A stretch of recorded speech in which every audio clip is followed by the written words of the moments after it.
ఒక చిన్న గ్రామంలో శివ అనే ఒక యువకుడు ఉండేవాడు. అతను చాలా కష్టపడేవాడు.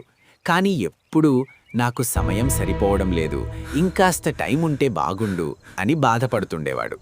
ఒకరోజు ఒక ముసలి అవ్వ అతనికి ఒక పాత జేబు గడియారాన్ని, పాకెట్ వాచ్ని బహుమతిగా ఇచ్చింది. గడియారం వెనుక ఉన్న రహస్యం. ఆ గడియారానికి ఒక ప్రత్యేకత ఉంది. దానిపైన ఉన్న బటన్ నొక్కితే ప్రపంచం మొత్తం ఆగిపోతుంది.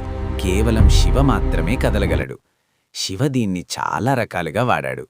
పరీక్షల సమయంలో సమయం సరిపోకపోతే బటన్ నొక్కి నిమ్మలంగా చదువుకునేవాడు. ఏదైనా పని ఆలస్యమైతే సమయాన్ని ఆపేసి ఆ పని పూర్తి చేసేవాడు. ఊరిలో ఎవరికైనా ప్రమాదం జరుగుతుంటే వెంటనే టైం ఆపేసి వారిని కాపాడేవాడు. ఊహించని మలుపు. కొన్ని రోజులకు శివకి ఒక విషయం అర్థమైంది. తను సమయాన్ని ఆపినప్పుడు పనులు పూర్తవుతున్నాయి, కానీ తన చుట్టూ ఉన్న మనుషుల నవ్వులు, మాటలు, పక్షుల కిలకిల రావాలు అన్నీ ఆగిపోతున్నాయి. ఆ నిశ్శబ్దంలో తను ఒంటరివాడిని అనిపించింది. ఒకరోజు తన స్నేహితులతో కలిసి సంతోషంగా గడుపుతున్నప్పుడు ఆ క్షణాన్ని కూడా ఆపేసి ఇంకాసేపు అనుభవించాలి అనుకున్నాడు. కానీ బటన్ నొక్కబోయి ఆగిపోయాడు.